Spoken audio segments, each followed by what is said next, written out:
contohnya misalkan pengendalian kerusakan kimia. Ya. Reaksi kimia itu tadi semakin tinggi suhunya, maka reaksi kimia semakin mudah terjadi. Jadi bagaimana caranya untuk mengendalikan kerusakan kimia yang dipicu oleh suhu? Ya, kendalikan suhunya. Ya. Jadi dengan menggunakan prinsip tadi, maka semakin rendah suhu, kecepatan reaksi semakin menurun. Ya, jadi kalau misalkan produknya disimpan pada suhu rendah, maka reaksi kimia juga akan lebih lambat terjadinya. Ya. Atau misalkan reaksi oksidasi, yang interaksi antara misalkan lemak tidak jenuh dengan oksigen. Bagaimana caranya? Tambahkan antioksidan. Ya. Antioksidan itu bisa menghambat reaksi oksidasi. Nah, bagaimana caranya? Nah, reaksi oksidasi itu cukup kompleks, banyak tahapan-tahapan atau banyak step-step yang terjadi. Ya. Nah, antioksidan itu bisa ditambahkan pada salah satu step. Jadi kalau misalkan salah satu stepnya dihambat, maka reaksi oksidasi bisa hambat. Ya. Contohnya misalkan vitamin C. Vitamin C itu dia mudah rusak. Ya. Tapi juga kalau di dalam pengolahan pangan, dia juga difungsikan kalau BTP itu sebagai antioksidan. Ya. Kenapa? Karena vitamin C itu ibarat bumper. Ya. Jadi kalau misalkan kita ada mobil misalkan kita pasang bumper dengan tanpa bumper. Ya. Nah, vitamin C itu ibarat bumper. Jadi kalau misalkan mobil itu tertabrak, ya, maka bumpernya dulu yang terkena, bukan mobilnya, bukan bodi mobilnya. Artinya yang bisa berfungsi sebagai antioksidan adalah senyawa-senyawa yang reaktif. Jadi kalau misalkan ada oksigen, yang diserang adalah senyawa yang lebih reaktif tersebut, sehingga dia rusak lebih dulu, ya, dan bisa menyelamatkan produk pangannya. Itu contohnya. Tadi sebagai ilustrasi adalah mobil yang diberikan bumper. Nah, bumper itu ibarat sebagai antioksidan, ya, yang dia mudah sekali kalau misalkan ada faktor eksternal dia terkena duluan, ya, sehingga bisa melindungi bodinya di mobil tersebut. Itu contohnya. Atau misalkan yang lain, misalkan penggunaan kemasan vakum, ya. Contohnya tadi misalkan produk makanan kaleng divakumkan, di exhaust, itu menyebabkan dia menjadi di dalam kaleng tersebut dia menjadi anaerobik. Kondisinya menjadi tidak ada oksigen. Akibatnya apa? Akibatnya kerusakan yang disebabkan oleh oksidasi dari bahan pangan tersebut itu bisa dicegah.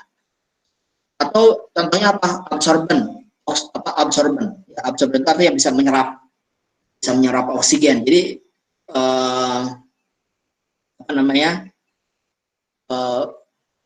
oksigen itu diserap. Ya. Atau misalkan diganti di dalam kemasan itu dengan gas inert. Ya.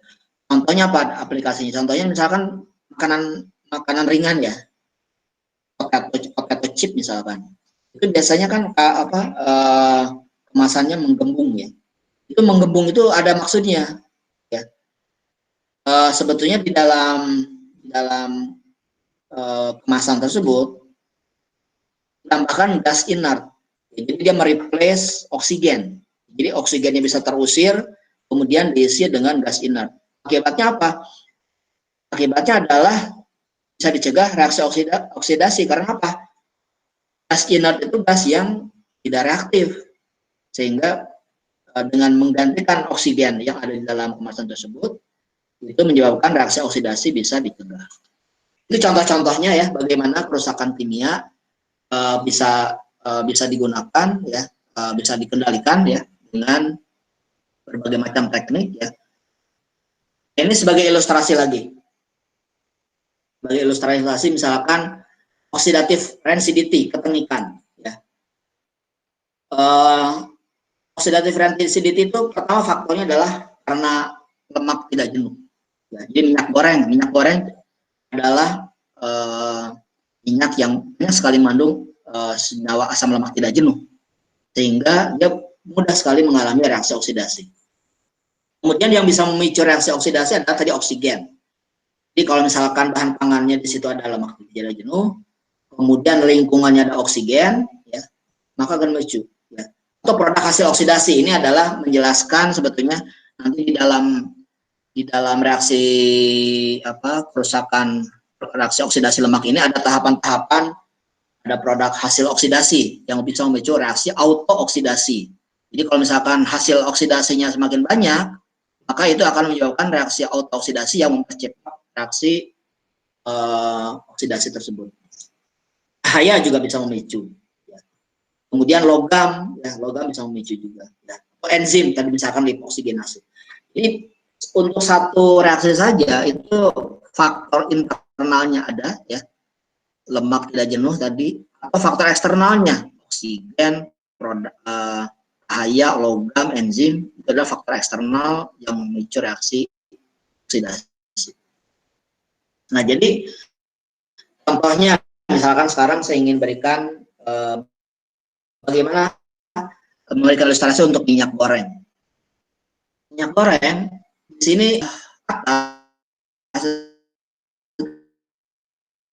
kosong. Ya. Apa akibatnya kalau kosong seperti itu? Artinya di bagian kosong itu ada oksigen. Ya. Nah, jadi kalau di dalam bagian kosong itu ada oksigen, maka lemak tersebut bisa berpotensi untuk berinteraksi dengan oksigen tersebut sehingga memicu reaksi oksidasi. Itu contohnya. Ya. Jadi bagaimana contohnya menghindari atau mencegah oksidasi yang disebabkan oleh adanya oksigen yang terdapat pada headspace. Ya. Yang jelas yang pertama adalah menghindari adanya headspace. Ya. Caranya gimana? Penuhi ya, kemasan itu dengan minyak goreng yang penuh. Jadi sobat-sobat sekarang dilihat beberapa produk karena dengan penuh maka tidak ada ruang oksigen, sehingga bisa meminimalkan terjadinya reaksi oksidasi. Itu yang pertama caranya. Yang kedua, menggunakan flexible packaging yang model bukan botol ya, tapi yang model flexible packaging, karena kalau dengan menggunakan flexible packaging itu bisa meminimalkan adanya headspace. Jadi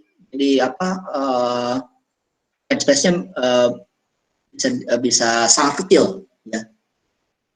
Plastik yang sekarang kan banyak minyak goreng itu dikemas dengan bukan standing botol ya, tapi menggunakan flexible packaging. Nah, itu salah satu cara ya bagaimana kita bisa meminimalkan juga keberadaan oksigen di dalam kemasan. Itu caranya menghindari headspace ya. Menghindari headspace artinya kita meminimalkan adanya oksigen. Atau yang kedua caranya adalah dengan membuang oksigen di dalam headspace. Caranya gimana? Mengganti oksigen dengan gas inert. Tapi kalau minyak goreng mungkin agak susah ya. Tapi kalau tadi contohnya misalnya produk snack gitu ya, itu bisa diganti, jadi hembuskan udara atau gas inert ya. Misalkan N2 CO2 yang tidak mudah bereaksi, sehingga di situ bisa mengusir oksigen yang ada dalam kemasan. Kemudian atau misalkan meletakkan oksigen absorber di dalam headspace untuk produk padat. Contohnya kalian bisa lihat di beberapa produk snack yang banyak mengandung lemak, juga kelihatan ada kertas, ada bungkusan kecil ya, bungkusan kecil di dalamnya. Nah, itu adalah absorber ya, yang bisa menyerap oksigen.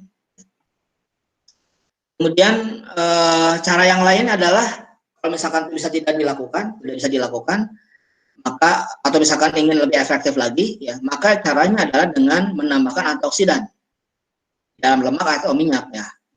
Nah, nanti bagi antioksidan mana yang dipilih tergantung mekanisme reaksi mana yang akan dihambat. Dan yang paling penting juga adalah bahwa antioksidan yang kita gunakan itu harus sesuai dengan larutannya. Jadi kalau misalkan minyak goreng itu kalau ingin ditambahkan antioksidan harus antioksidan yang larut lemak. Contohnya apa?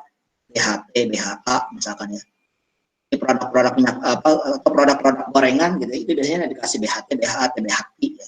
Kenapa itu yang digunakan? Karena antioksidan tersebut adalah antioksidan yang larut lemak. Kalau vitamin C tadi sebagai antioksidan tidak akan efektif untuk minyak goreng ini. Kenapa? Karena vitamin C itu larut air. Jadi kalau kita tambahkan minyak vitamin C ke dalam minyak goreng ya tidak akan efektif karena dia tidak larut air, tidak larut lemak. Ya. Jadi vitamin C itu bisa digunakan untuk produk-produk yang larut air. Contohnya misalkan produk jus misalkan ya.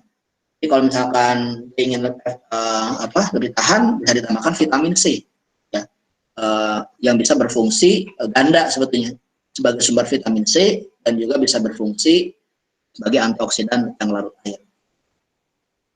Itu saya kira ya beberapa hal penting ya yang ingin disampaikan terkait dengan bagaimana reaksi kimia ya yang ada dalam bahan pangan itu bisa memicu kerusakan ya. Jadi intinya adalah kita harus memahami betul ya interaksi kimia apa yang terjadi, baik interaksi antara sama komponen pangan maupun interaksi komponen pangan dengan lingkungannya. Kemudian pengendaliannya adalah dengan mengendalikan potensi interaksi antar bahan atau potensi bahan dengan lingkungannya ya, sehingga laju reaksinya bisa dihambat ya dan kerusakan bisa diminimalkan. Saya kira itu beberapa hal penting ya yang ingin saya sampaikan terkait dengan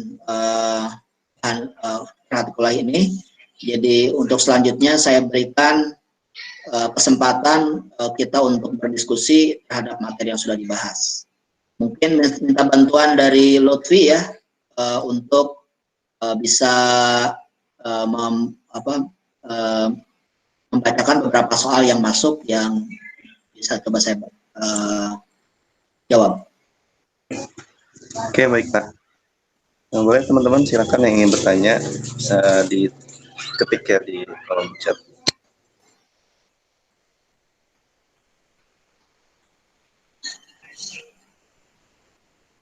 Ada dari Nurul. Ya, pertanyaan pertama dari Nurul. Pak izin bertanya, apakah nilai gizi yang berubah bisa diamati secara langsung? Lalu, apabila nilai gizi suatu produk pangan berubah, apakah makanan tersebut dapat diolah kembali agar nilai gizinya dapat menjadi normal lagi? Bagaimana Pak? Kalau nilai gizi, misalkan kita ingin melihat nilai gizi protein, karbohidrat, lemak, ya, atau komponen-komponen gizi juga bisa ya, komponen mikro ya. Nah itu kalau secara visual ya atau secara organoleptik agak susah. Ya. Biasanya nilai gizi itu kita bisa tahu kalau kita analisis. Ya, misalkan vitaminnya berubah atau tidak gitu ya. Nah kita tidak susah untuk mengamatinya secara visual, tapi kita harus analisis. Misalkan vitamin C-nya setelah disimpan jadi berapa gitu ya. Itu harus kita lakukan analisis vitamin C. Nah, jadi kalau misalkan itu sudah berubah, maka dia tidak bisa kembali lagi. Tapi perubahan kimia ini ada yang diinginkan, ada yang tidak diinginkan sebetulnya. Ya, jadi terutama dalam proses ya. Kalau dalam penyimpanan sih biasanya reaksi kimia perubahan nilai gizi itu cenderung menurun. Ya. Tapi kalau dalam proses kadang-kadang perubahan kimia itu diinginkan. Ya, contohnya inaktivasi enzim yang disebut tadi misalkan inhibitor. Ada yang disebut dengan trypsin inhibitor. Trypsin inhibitor itu dia bisa menghambat proses pencernaan dari protein. Jadi kalau trypsin inhibitor itu ada di dalam bahan pangan misalkan, maka daya cerna itu kemampuan itu ya, maksudnya kemampuan suatu zat gizi itu diserap oleh tubuh. Jadi kalau misalkan ada trypsin inhibitor yang harusnya diserapnya 100%, itu menjadi tidak 100%. Ya. Sehingga kalau kita lakukan proses pengolahan, karena trypsin inhibitor itu adalah protein, misalkan kalau kita aktivasi dengan panas, maka dia tidak aktif lagi, sehingga menyebabkan daya cerna meningkat. Itu biasa faktor pengolahan. Tapi kalau selama disimpan, maka biasanya nilai gizi mengalami penurunan ya. Tergantung ya, ada yang menurun, tidak seluruhnya menurun ya. Jadi ada yang memang sensitif oleh suhu misalkan, maka dia akan mengalami penurunan. Seperti itu ya. Itu sangat spesifik untuk setiap produk pangan. Ya, lanjut.